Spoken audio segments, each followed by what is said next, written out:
देख रहे हैं नेटवर्क 33 राजकुमार के साथ। तो चलिए बढ़ते हैं आज की कहानी की ओर।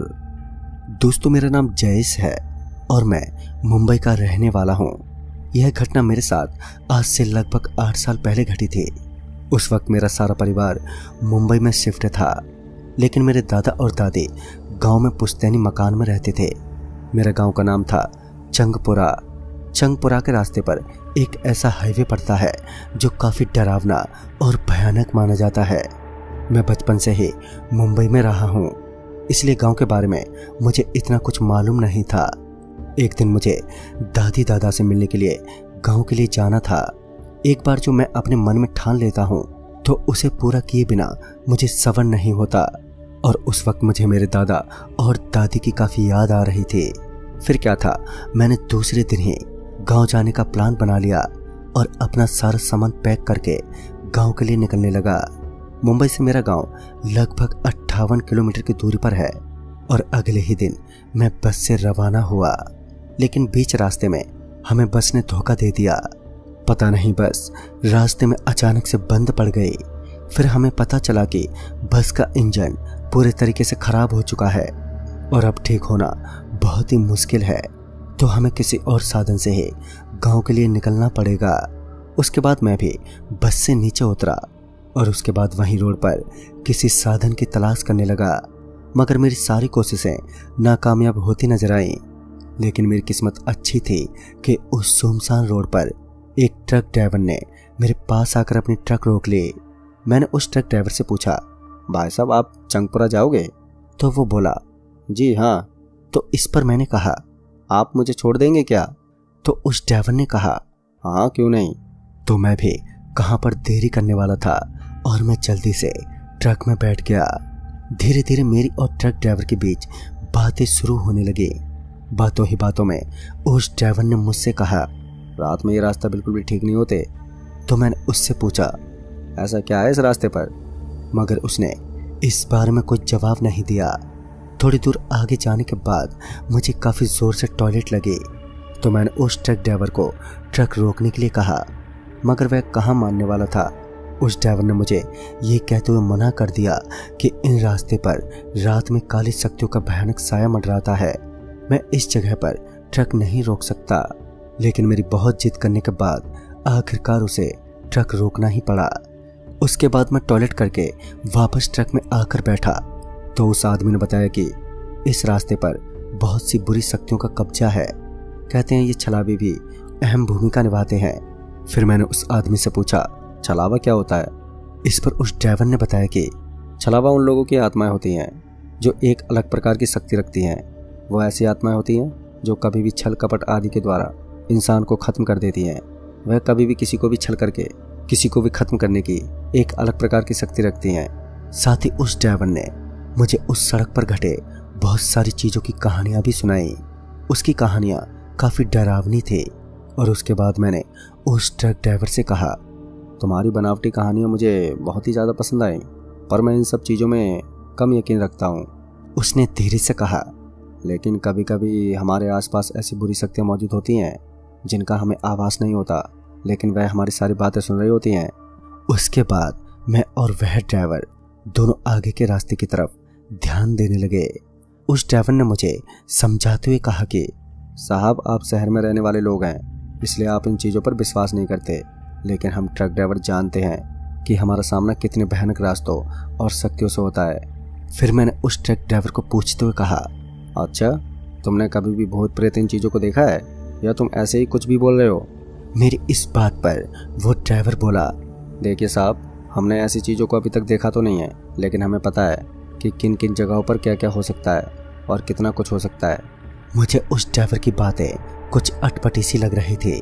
वो ड्राइवर मुझे लगातार एक ही बात बोल रहा था कि आप शहर के लोग हैं, इसलिए आपको इन चीज़ों पर विश्वास नहीं है, लेकिन जिस दिन आपकी इनसे मुलाकात होगी उस दिन आप लोगों को इन चीज़ों पर विश्वास हो पाएगा। तभी ट्रक की ब्रेक एकदम से बहुत ज़ोर से लगी। मैं भी जाकर आगे वाले शीशे से टकरा गया। फिर जब मैंने अपने सामने देखा तो पाया कि एक औरत एक बच्ची के साथ ट्रक के बिल्कुल सामने खड़ी थी, जिसे देखकर मैं नीचे उतरने लगा। तो उस ड्राइवर ने मुझे मना करते हुए कहा कि साहब नीचे मत जाइए, ये कोई भी हो सकती है, शायद कोई भटकती रूह, आपकी जान को खतरा भी हो सकता है। लेकिन मैं उस ड्राइवर की बातों को अनसुना करते हुए उससे बोला, यह औरत जरूर किसी मुसीबत में है, इसीलिए हमें इसकी सहायता करनी चाहिए। और यही बोलते हुए मैं ट्रक से नीचे उतर गया। फिर मैंने उस औरत से पूछा, आप इतनी रात को यहाँ पर क्या कर रही हैं? तो उस औरत ने बताया कि वह भी चंगपुरा की रहने वाली है और वो यहाँ पर किसी मजदूर के रूप में काम करती है, लेकिन आज उसे थोड़ी देरी हो गई थी, इसलिए आज उसे किसी भी हालत में चंगपुरा पहुंचना है, तो उसे लिफ्ट चाहिए। उस औरत के पास में एक बच्चा भी था, तो मैंने उस औरत को ट्रक के पीछे बैठने को कहा। उस समय ट्रक ड्राइवर भी नीचे उतर चुका था। मैंने ट्रक ड्राइवर को भी किसी तरह उन लोगों को अपने साथ छोड़ने के लिए मना ही लिया था। उसके बाद वह औरत और उसका बच्चा वहीं पीछे की तरफ ट्रक में बैठ गए। कुछ दूर आगे जाने के बाद ट्रक एकदम से पीछे से हिलने लगा। ऐसा लग रहा था कि ट्रक के पीछे कोई बहुत बड़ी चीज लोड कर दी गई हो। फिर मैं और वह ट्रक ड्राइवर दोनों ही नीचे उतरे और इस बार जो नज़ारा हमने देखा तो उसे देखकर तो हम दोनों की रूह कांप उठी।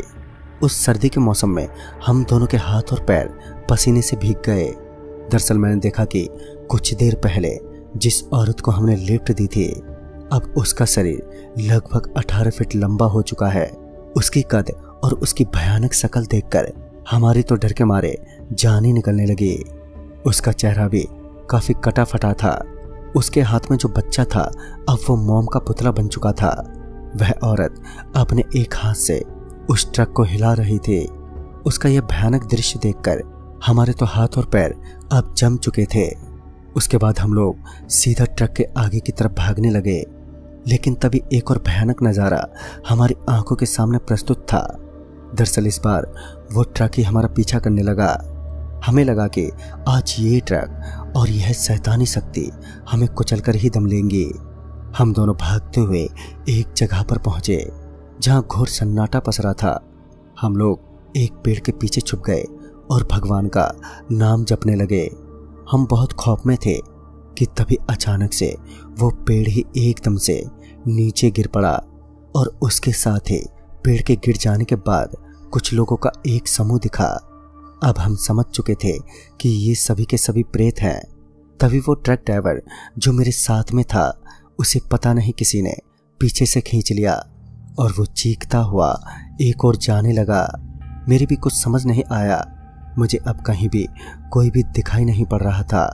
बावजूद इसके मुझे ऐसा लग रहा था जैसे कोई मुझे छू रहा हो और नुकसान पहुंचाने की कोशिश कर रहा हो। मैंने अब वहां से उठकर सड़क की तरफ भागना शुरू कर दिया, लेकिन बचना इतना आसान नहीं था, क्योंकि मैंने अपने कुछ दूर आगे ही एक कुबड़ी लड़की को रेंगते हुए देखा, जो कि मेरी तरफ बड़ी दहशत भरी निगाहों से घूरे जा रही थी। वो लड़की धीरे धीरे रेंग रही थी कि तभी मेरे पीछे हल्का सा माहौल बदला। मुझे ऐसा लगा जैसे कोई मेरे कानों में फुसफुसा रहा हो। मैं अब उल्टा होकर पीछे जाने लगा। मुझे अब कोई भी रास्ता नजर नहीं आ रहा था। एक वो ट्रक ड्राइवर था, लेकिन अब शायद वो भी मौत के घाट उतर चुका था।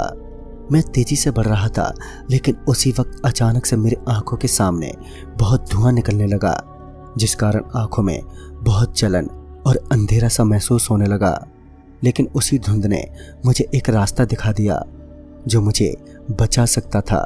पता नहीं ये क्या था, पर जब मैंने हल्की निगाहें उस सड़क के ठीक सामने वाले जंगल के अपोजिट साइड पर घुमाई, तो मैंने देखा सामने एक छोटी सी नहर बन रही है और उसके ठीक सामने एक मंदिर था।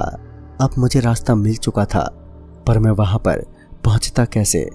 मैं फिर भी तेजी से भागने लगा, लेकिन इस बार मुझे मेरे पीछे भी भागने की और कान में फुसफुसाने की आवाजें सुनाई दे रही थी। मैं नहर के पानी में घुसने ही वाला था कि तभी मुझे उस पानी में लाल रंग दिखा, और ये सब देखकर मैं और भी परेशान हो गया। पर एक पल के लिए मैंने सोचा शायद ये उन्हीं शक्तियों का कोई खेल है। मैंने पांव रखा और भगवान का नाम जपते किसी तरह मंदिर तक पहुंचा। उस समय सुबह के अब 4 बजने को थे। पंडित जी भजन की तैयारी में थे। तभी मैंने उन्हें सारी घटना बताई, तो उन्होंने बताया कि दरअसल वो इलाका पूरी तरह से अपवित्र है, जिस कारण कभी भी लोग वहां पर बस नहीं सके। वास्तुशास्त्र के मुताबिक वहां की हर दिशा को हाय लगी है और इसी कारण बहुत सी दुर्घटनाएं और आत्महत्याएं भी हुई हैं। यही कारण है कि लोग वहां से गुजरने से डरते हैं। नहर का पानी पवित्र है और वहां उन शक्तियों का बस नहीं चलता। खैर, इस घटना ने मुझे बहुत हद तक डरा कर रख दिया था। इसके बाद मेरी कभी हिम्मत नहीं हुई कि इस तरह देर रात किसी ऐसे इलाके से गुजरूं, क्योंकि अगली बार इसका अंजाम सिर्फ मौत होगा। तो दोस्तों, इस कहानी में बस इतना ही। तब तक के लिए बाय एंड टेक केयर।